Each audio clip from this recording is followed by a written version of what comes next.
Bismillah ar-Rahman ar-Rahim. Nous avons vu dans la cassette qui a précédé que Jésus, paix et bénédiction d'Allah sur lui, n'était pas d'accord avec les Juifs pour se laisser tuer. L'évangile de Luc,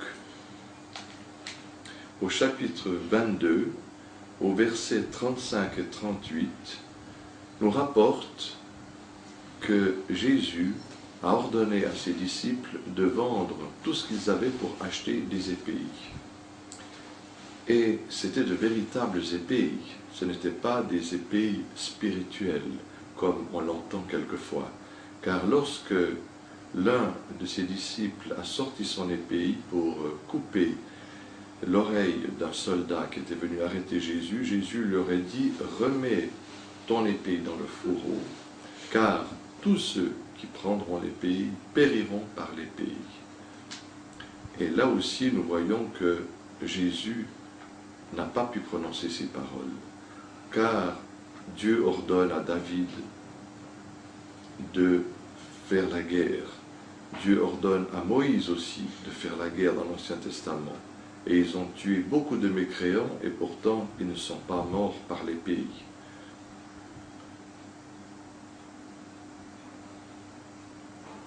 Aussi, nous devons comprendre que Jésus n'était pas, comme on a voulu le dire, une brebis conduite à la boucherie.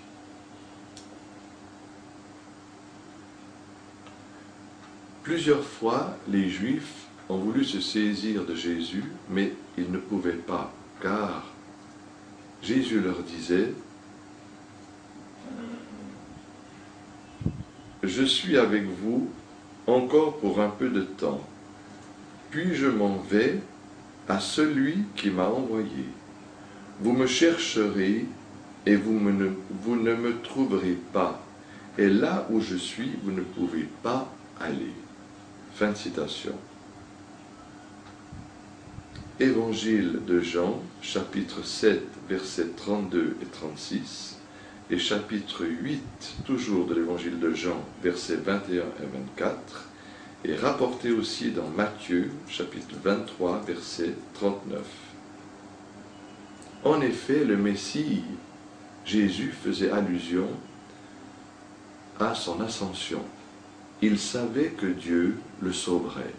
Lui-même avait dit à ses disciples, « Vous m'abandonnerez tous, mais Dieu ne m'abandonnera jamais. » Évangile de Jean, chapitre 16, versets 32 et 33, et chapitre 8, toujours de l'évangile de Jean, au verset 29, rapporté aussi par Matthieu, chapitre 26, verset 56. En effet, Dieu lui avait promis qu'il ne sera jamais livré à la fureur de ses ennemis, que l'Éternel le gardera, que l'Éternel lui conservera la vie. C'est Jean, chapitre 13, verset 18, qui cite le psaume 41. Aussi, Luc, chapitre 4, versets 9 et 11, va citer le psaume 91 qu'il attribue à Jésus. « Qu'aucun mal ne t'atteindra, car ses anges te protégeront, de peur que son pied ne heurte contre une pierre. Je le rassasierai de longs jours, et je lui ferai contempler mon salut. » Vous voyez que ces merveilleuses prophéties, qui sont toutes attribuées à Jésus par les évangélistes, ne peuvent jamais concerner un homme qui meurt crucifié sur une croix et qui aurait dit,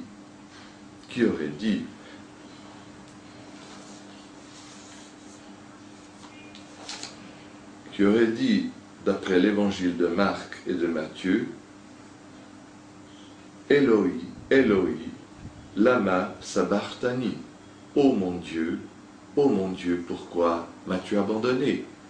Puisque Jésus avait dit à ses disciples que Dieu ne l'abandonnerait jamais. et que Dieu le lui avait promis. C'est pourquoi nous lisons dans l'évangile de Luc que celui qui a écrit cet évangile met des autres mots dans la bouche de Jésus au moment de rendre l'Esprit sur la croix. Il ne dit pas ces paroles, mais il dit « Je remets mon esprit entre tes mains ». Et dans l'évangile de Jean, il aurait dit « Tout est accompli ». Vous remarquerez les contradictions entre ces récits qui prouvent que ce n'est pas l'évangile authentique de Jésus que nous avons aujourd'hui, bien qu'il y ait des choses justes et vraies dans ces évangiles.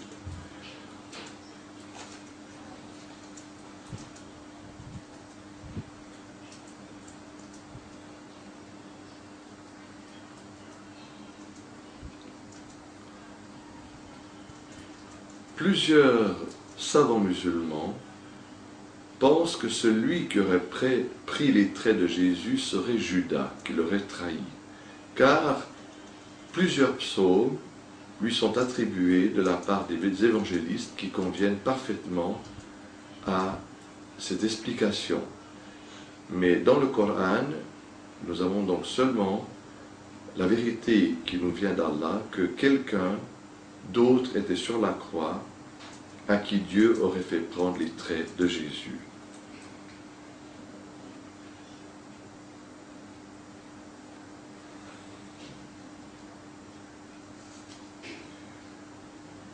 Nous lisons dans les psaumes du prophète David, « L'Éternel s'est fait connaître, il a manifesté sa justice, et le méchant a été enlacé dans son propre filet. » Fin de citation.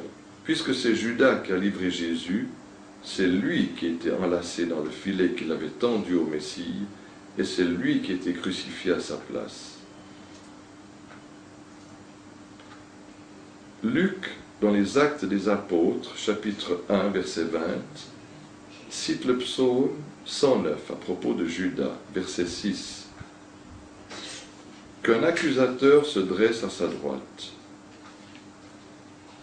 Marc et Matthieu et Luc nous rapportent que l'un des brigands, crucifié à côté de Jésus, l'insultait.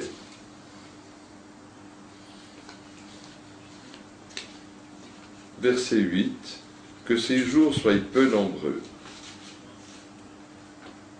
Et vous savez que Judas est mort avant Jésus, selon Matthieu, chapitre 27, versets 3 et 6.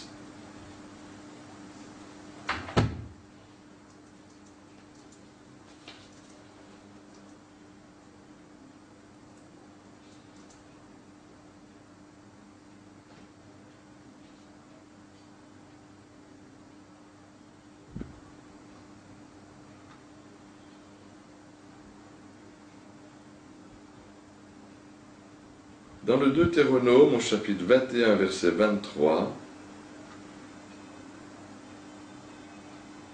convient tout à fait à Judas, puisque l'Écriture dit que celui qui meurt pendu au bois est l'objet de la malédiction divine. Donc la vérité, c'est que le Messie a été béni éternellement pour que les Juifs ne l'ont pas tué, ni crucifié, mais qu'ils ont été l'objet d'une crucifixion.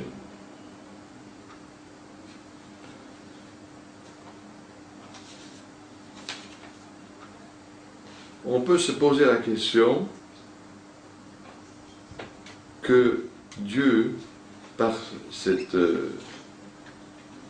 voie, ait sauvé son Messie en faisant prendre les traits à quelqu'un d'autre de son prophète Jésus, et que tout le monde aurait été trompé. Nous voyons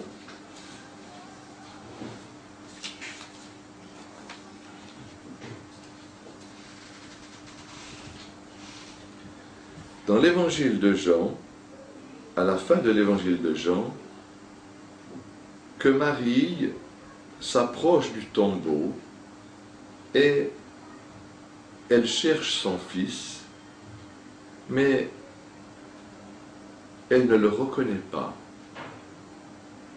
Et c'est lui qui va lui dire, mais je suis Jésus, ton fils. Et elle a cru que c'était le jardinier. Donc Marie se trompe, elle ne reconnaît même pas son fils le jour où Dieu l'aurait ressuscité. Luc nous rapporte un autre récit. Plusieurs femmes étaient près du tombeau, mais Jésus n'était pas là. Marc nous rapporte encore une autre chose. C'est Pilate qui donne le corps de Jésus à Joseph, qui fait fabriquer un cercueil et qui y place Jésus. Et enfin Matthieu nous dit que Jésus n'était pas là. Donc nous comprenons, au travers de toutes ces contradictions, que c'est la parole divine, le Coran, qu'Allah a envoyé pour confirmer les livres avant et pour les préserver de l'altération. C'est pourquoi nous devons toujours, en lisant la Bible, croire à ce qui est conforme au Coran, parce que c'est le livre dernier que Dieu a promis de protéger et qui le domine. C'est-à-dire que Dieu a dit que le Coran, il est muhaymin, il domine les autres livres et il les protège. Donc tout ce qui est conforme au Coran dans la Bible est la vérité qui vient de Dieu, et tout ce qui s'y oppose n'est pas de lui. Assalamu alaikum wa rahmatullah wa barakatuh.